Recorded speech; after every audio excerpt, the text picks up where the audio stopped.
Hi there. Welcome to Conversations, where we seek to advance your leader and team excellence by discussing relevant topics that impact today's organizations. Welcome to the show. Hey there, leader, and welcome to Conversations for Leaders and Teams, where today we have the pleasure of speaking with Mr. Doug Barnett about a favorite subject of mine, the importance of growing leaders. Doug has been married for 33 years and has twin boys who are 27 years old. Doug serves as a door holder at Passion City Church, and interestingly, Doug's Sunday school teacher was Truett Cathy. Doug has been a Chick-fil-A operator for 24 and a half years. He previously worked for Delta Airlines for 15 years, attended the University of Georgia, where he played football for 2 years, and completed his studies at Oglethorpe University. Doug, welcome to the show. Well, good morning, and thank you for having me. How are you? Absolutely. It's fun to have you here. And you work for a delicious organization. Well, thank you. I seem to think so also.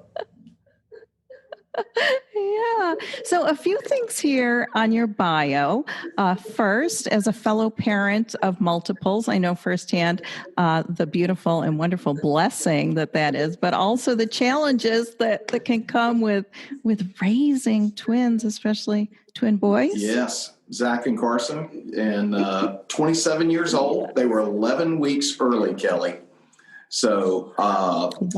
Yeah. That's little bitty guys. 2 pounds, 3 pounds. Yes. Oh my goodness. Yeah. Oh my goodness. My boys on the other side of that were 10 days early, and they were around 7 pounds apiece. So yes, which was a lot of bed rest. You just never know. It was the expectation of they could come anytime, and just to always be prepared for that. So that's wonderful. So great. Yes. And then I'd love to hear, because, some of our listeners may not know the backstory of Chick-fil-A. So I'd love to hear about Truett Cathy. You referenced that in the bio as your Sunday school teacher. Yeah. So I have a really cool little story. Back in the day, I went to the Methodist church, which was right next to the Baptist church. And a friend of mine said, "Hey, I have this really cool older Sunday school teacher."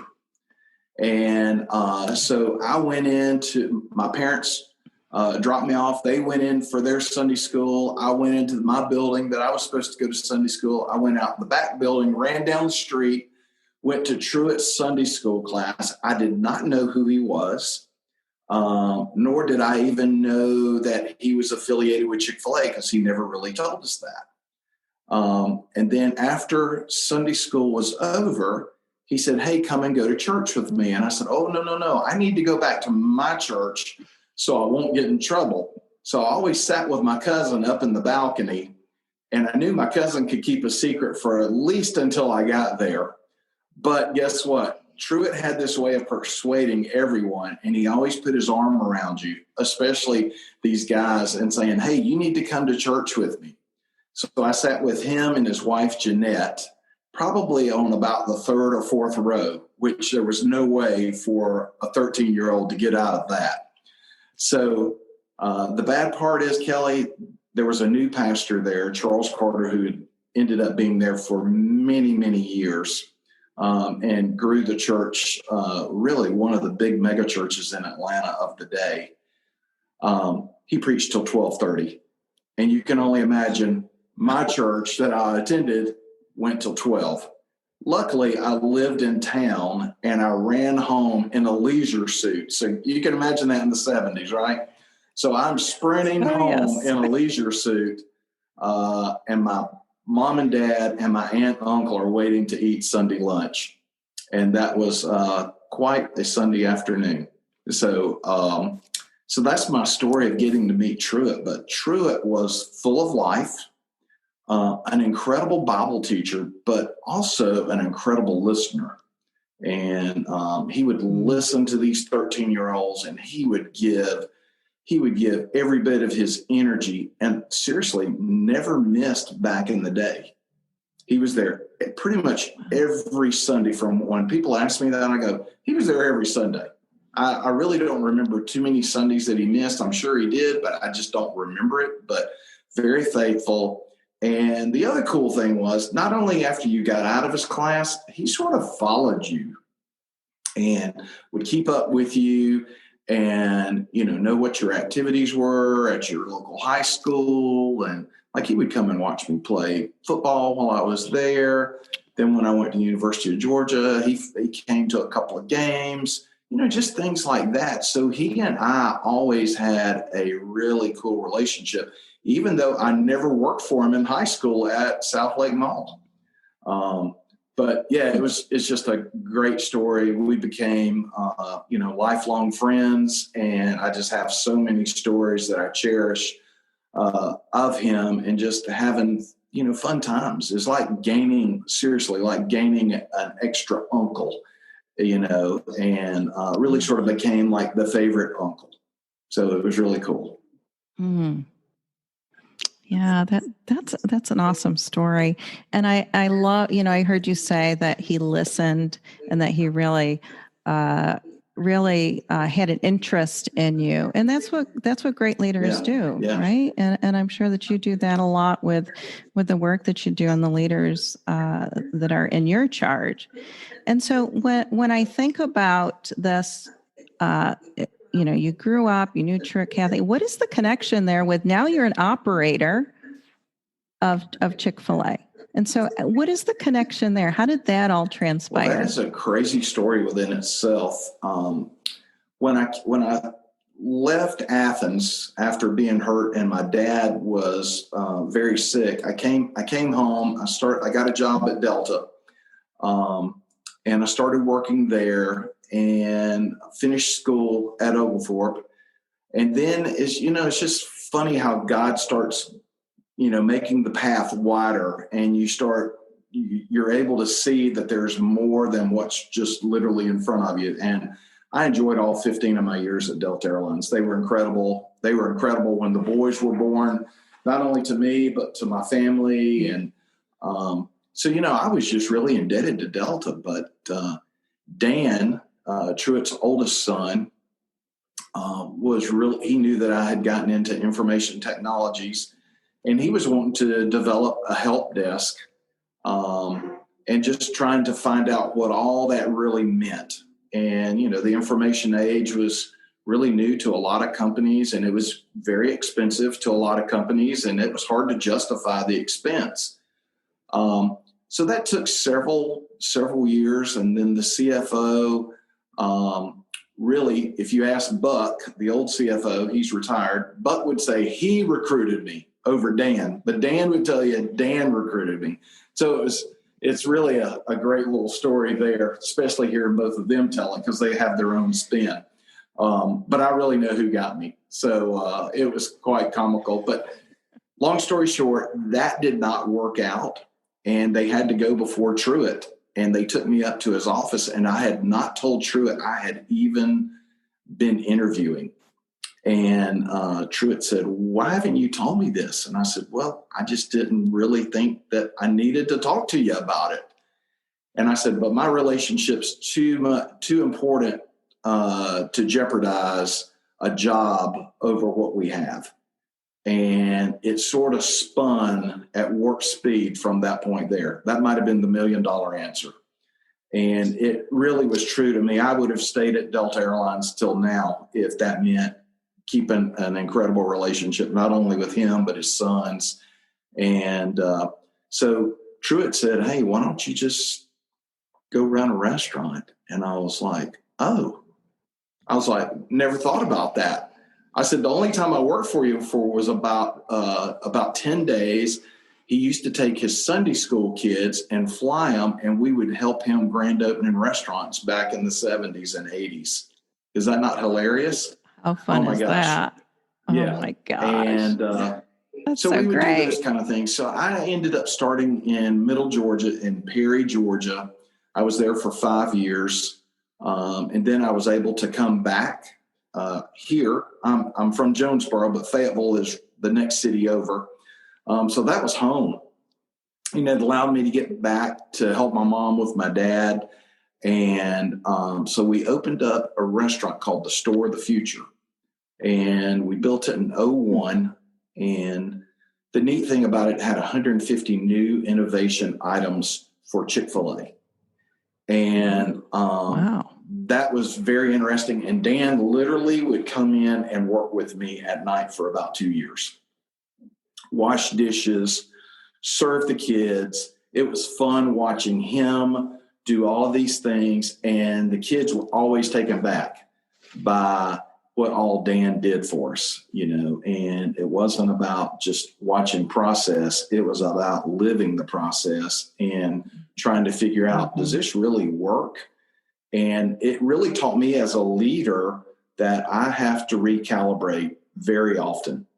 And as we know, everything moves so fast these days, especially with technology at our hands. It moves faster than any of us probably really want to, but we also know we have to. And we have to do that so that we can keep developing all these young leaders and young team members that are coming in, because they want to be grown. They want to be grown, and they want to seek information. They want responsibility. And, we can't always just lean on talent. We've got to keep teaching people. And I just think that's really an important part. Sure is. It is so important because, a lot of times we miss, those diamonds in the rough, right? Because they haven't been cultivated. They haven't been given opportunity, and you were given opportunity. And so how does that, like the feeling that you have of somebody really taking interest in you and showing you the way, how do you walk that out in your own leadership and providing others with opportunity? Well, before Truett passed away, one of his last speeches that he gave us, he said, the way to tell that someone needs encouragement is and you need to be looking at them and said, are they breathing? And if they're breathing, you got to encourage them. So I was right like, answer. Wow. So guess what? We can never encourage, we can never teach, we can never coach, we can never correct, we can never do that enough. And we do that as long as we're fair, firm, and consistent. People will follow, and they get it. They'll catch the vision really quick, and then it becomes a shared vision. And then the next thing you know, you're creating this momentum, and it becomes really fun. And then, the one thing that I've learned, especially from Truett and Dan and just watching them and others in Chick-fil-A, and we were so blessed to have so many great men and women who are not only leaders in the restaurant industry, but they're leaders at home, they're leaders in their community, their church, whatever other organizations they lead in, they lead well. And the cool thing about that is I just think that once we start investing into our leaders will start investing into others. So if they see the example, they will help move the needle, and they sometimes don't even know they're doing it for you. So that's what's really fun, is watching that growth. I love the whole 3 deep conversation, especially like in football. You have strings, like first string, second string, third string. And I always look at the third string guy. That guy better be really good, because he's going to be first string real quick. He just doesn't know when it's going to happen. That's right. Yeah. I love hearing what those things that you just said, because we do have to raise up leaders. And like you said, we can never, learn enough, grow enough, be there for our people enough to encourage them. And so when you think about your own leaders and your charge, how do you grow them? What does that look like? Because I'm of the mindset that we do have followers, but as a leader, we are here to encourage, so we have leaders of leaders. So how are you a leader of leaders? So everyone that we bring on our team, just as a team member, and I'll start there.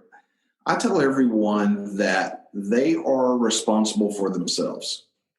And, let's don't look at titles right now, but you are the chief executive officer for Kelly Industries, Right. or Kelly Properties, whatever you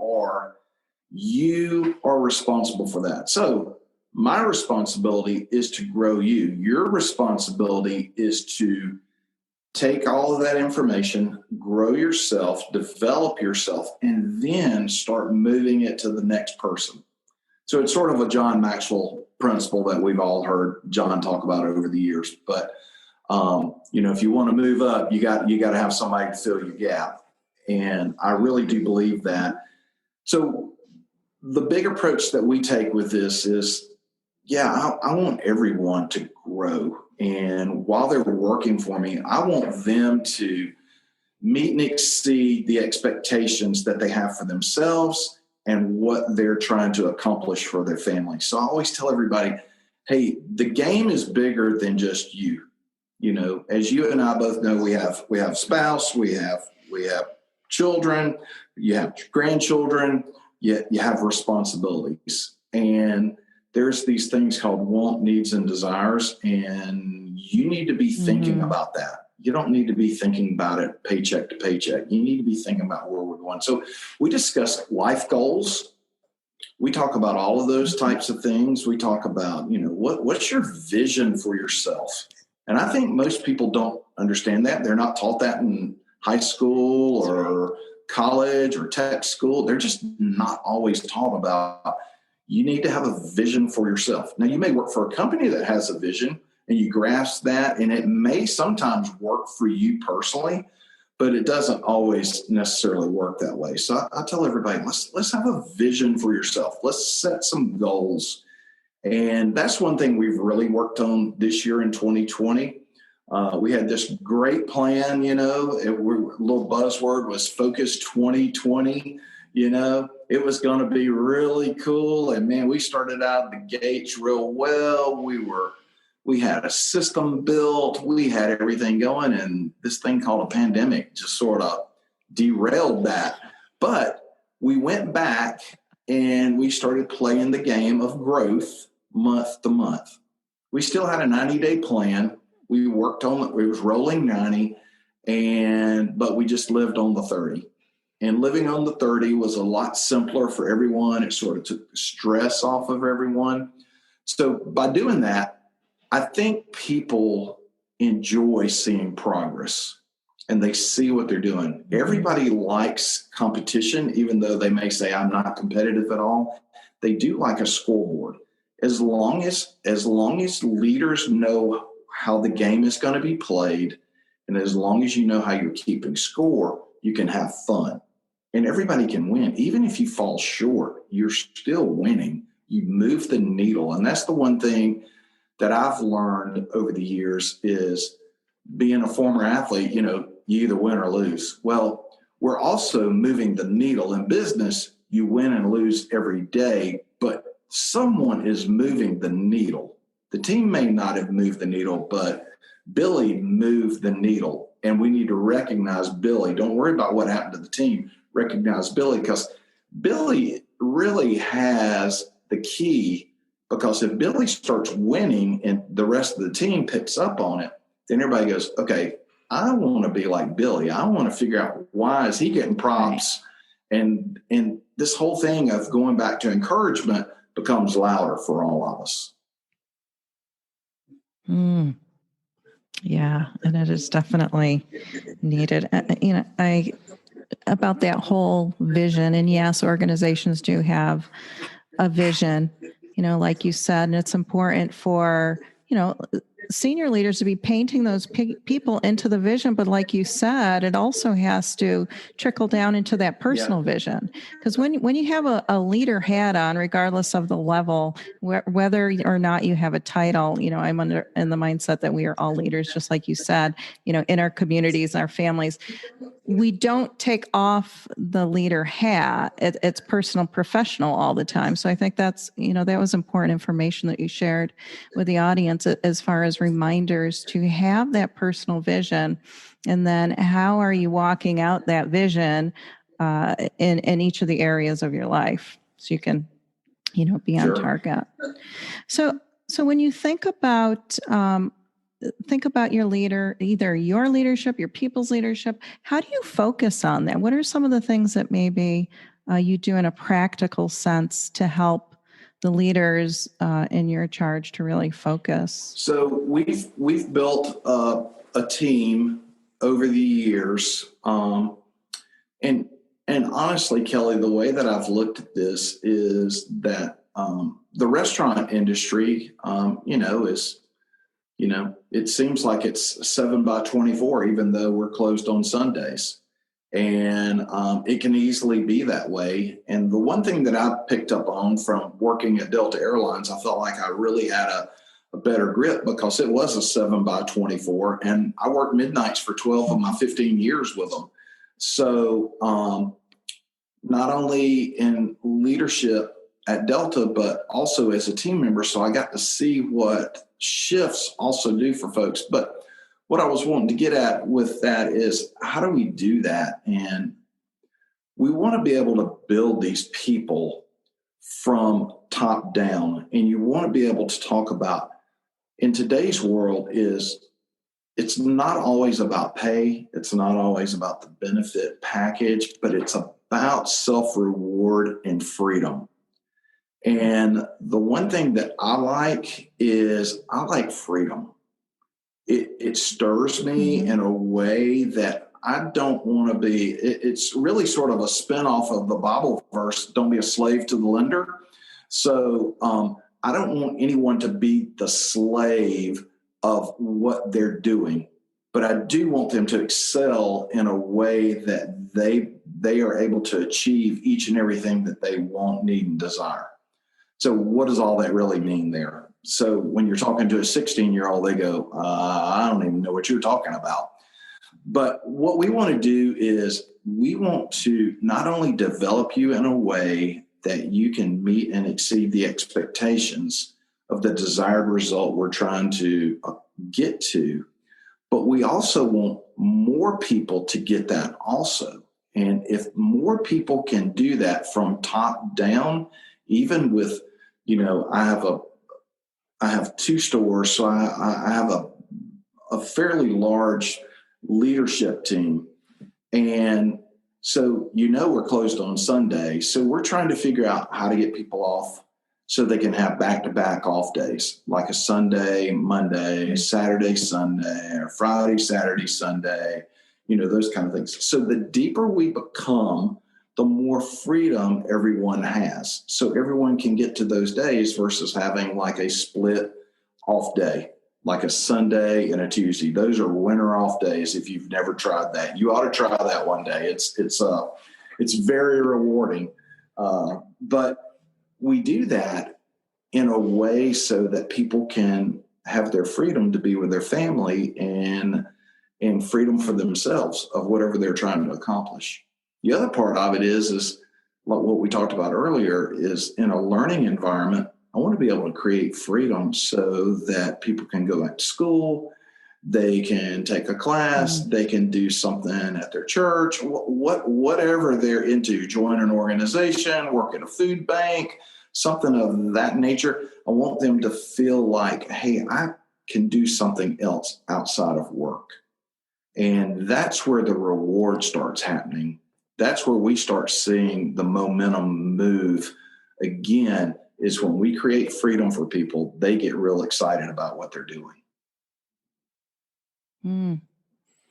Yeah, so important. And, yes, we're created to work, but like you said, we can't always be working 24/7.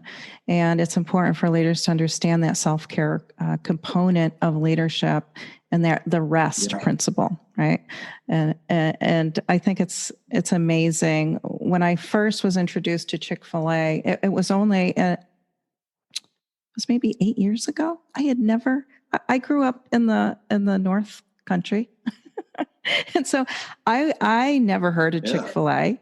And then when I started moving south, it was Chick-fil-A, Chick-fil-A, Chick-fil-A. I was like, well, what is Chick-fil-A all about? And so I had to experience it. And I remember hearing how, that the stores are closed on Sunday. And I thought, what a concept. Yeah. And it is for businesses to understand that, yes, there is a bottom line, but we also have to have healthy leaders, healthy team members, healthy people in our charge, so they will continue to show up and raise to that expectation that you have as a leader for them, but then for themselves too, to restore and refresh and be able to come back strong. Yeah. So that's so awesome. Good. Yeah. And so we've talked a lot about how to develop leaders. You want to grow leaders. You want to have healthy leaders. So how are you measuring this, or how do you encourage people to measure,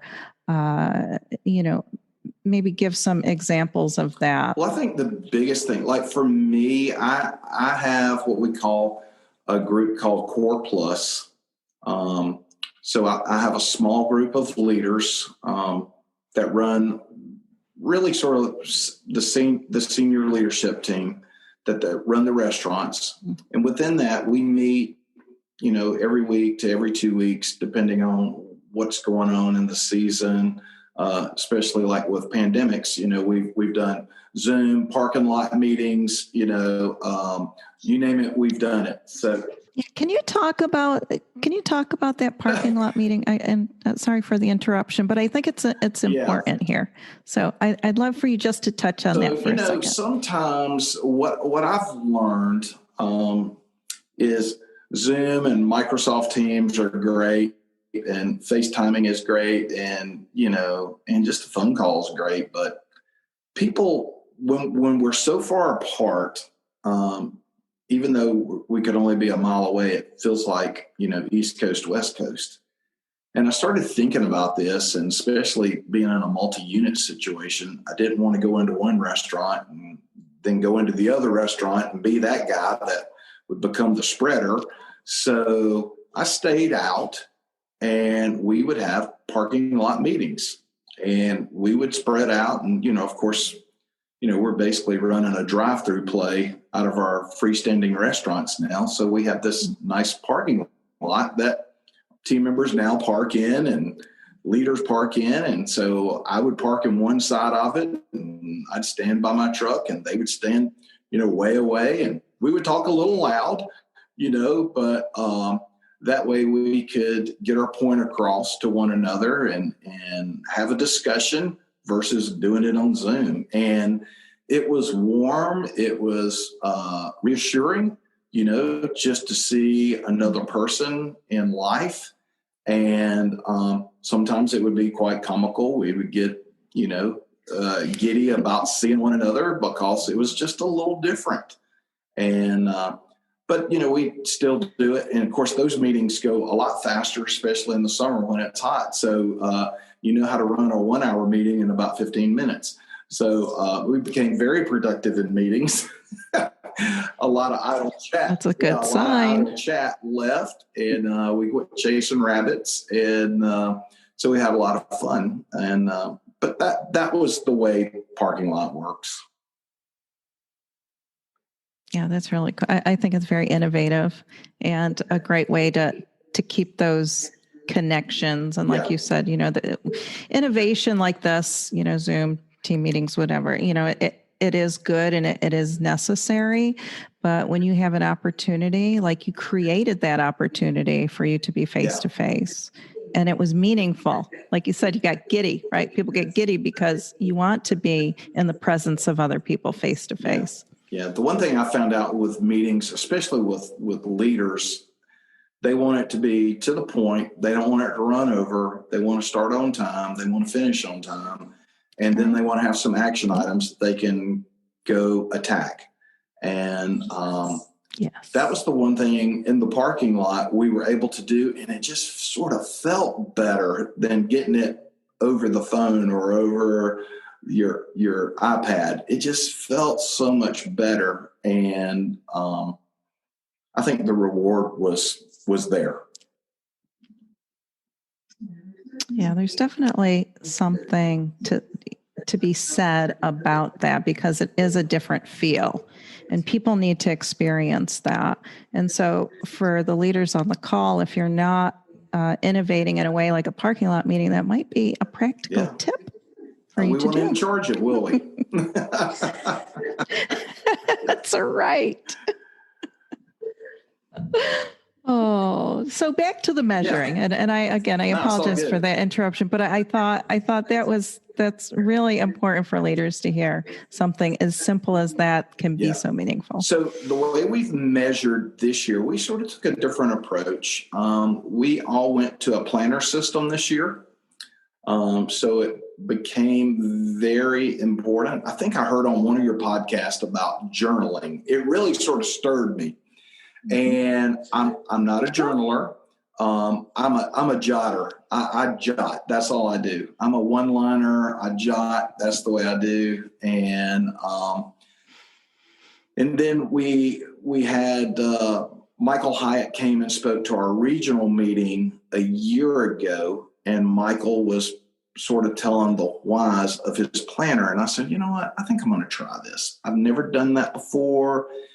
And honestly, I think it really helped us. I think with your word of talking journaling and his word of writing it down, it made sense. So the way we've went away from like an evaluation, but now we've went to the whole thing of journaling. I mean, and basically keeping up your planner. Is your planner up to date? Can you tell me what's going down in the planner? Because we all know who can just whip it and make it look like, oh, yeah, I did something today. Oh, yeah, no, you did one thing for 20 days. That doesn't work.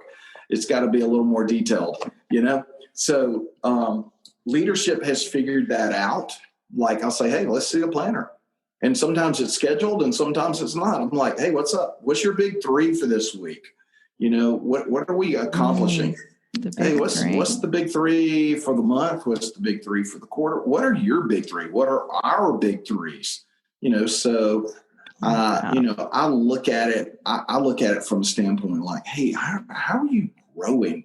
How are you growing at home financially? Where are you guys? Are you guys okay? You know, are you able to do what you got to do, or where are you with your walk with the Lord? Where are you with your community service? Hey, where are you health wise? Are you doing anything? What's going on? You know, and I've become a big walker over the years. You know, so now I try to get my walk in at least 5 out of 7 days. I try to do all of that, and so I'm always asking those kind of questions. You know, like, hey, what did you do yesterday? Well, they always start out with work. I said, no. What'd you do when you got home? I mean, what did you do with your son? I know I think I heard somebody said he had a football game. So did they win? You know, so that evaluation has changed, you know, versus, hey, how many cars did you get through an hour? Or how, you know, what was the food waste or those are still important to me. But, now we're able to find out where people really are. And especially this year, it's been really healthy. Not that it's worked 100% of the time, but it's worked a lot. Like we can really keep up with how everybody's doing. Just because of, like you said, jotting it down, journaling. Hey, I did this. I say, hey, man, go back and tell me what happened March 3rd. Go pull your book up. And bring it back in Q1, and let's see what happened on that day. Do you remember what happened? How did we grow from there? And sometimes I'll do that, and they go, oh, my gosh, really? He's going to pull a random date that I got to go pull my book? Because I said, don't throw away the book now, because we make you know, I lost you there for a second. Sorry about there that. There you go. That's okay. You're back. So that's where, you know, how we did all that. So it's good. We've enjoyed that. That's really good. Yeah. And those conversations, and I hope the leaders on the line are really tuning in, have your antenna up too. There are personal conversations that you can have in the workplace. And you need to do it. It is so important. Your people are just so valuable. And it's important to understand what they do outside of the workplace, because we bring our whole selves into the workplace. We can't we can't necessarily separate everything that happens at home when we're at work. I mean, we're just human beings. We're not able to do that. Some people can compartmentalize better than others, but we're still bringing our self, our humanness, and that is our personal life as well. So I think that that's terrific that, you have the courage to step up and in and ask some of those questions of your people to really identify and see how they're doing, because that's meaningful. And it may be surprising for some people to hear. The one thing, Kelly, that I've really picked up on this year, and I've picked it up really from customers, they were probably the ones that would ask first, especially if they saw me out in the parking lot. They roll their window down, and they may know me, they may not know me. And I think this is sort of where we are. And I think this is something that just really stirred my heart, believer or not believer. But I think demonstrating love to one another is so big in our world, because we're just sort of pitted with so many different things. And of course, evaluations can pit you against your team members as well. And I picked that up from several people just saying, hey, how are you doing? Or, hey, they're not even asking about the business. It was so full of, so rich of just saying, hey, how are you doing, Doug? And I went, wow. Well, there's a Truett principle. I was breathing, so they encouraged me by just asking. The other thing was, they weren't really worried about my business. I did have some people ask, but some people were just saying, hey, how are you doing? And I was just like, wow, I think that's the biggest thing that we can do for our team is that's an evaluation, right? I think that's sort of a mental health, physical health. Like, how are you doing? The one thing that my mom always told me was, if you don't ask, no one else will. And I started thinking about that, and I was like, man, what in the world is she talking about? And if I don't ask, how is your day going, Kelly? You may not get that at home. None of us know what you're about to walk back into once you leave, the four walls. And if I don't ask, it might not happen. So I just think that is a great evaluation for all of us, is to say, man, I just got to slow down a little bit and ask, how are you doing today? Mm-hmm. Yeah, because our evaluations, typically we're thinking those box checkers, right? That just we're checking the boxes. Are they doing what they're supposed to be doing? Are we identifying what's on their job description? But again, people are so much more than that. Yeah. And I love how, you express love and the importance of that, and how we as leaders, can love our people deeply.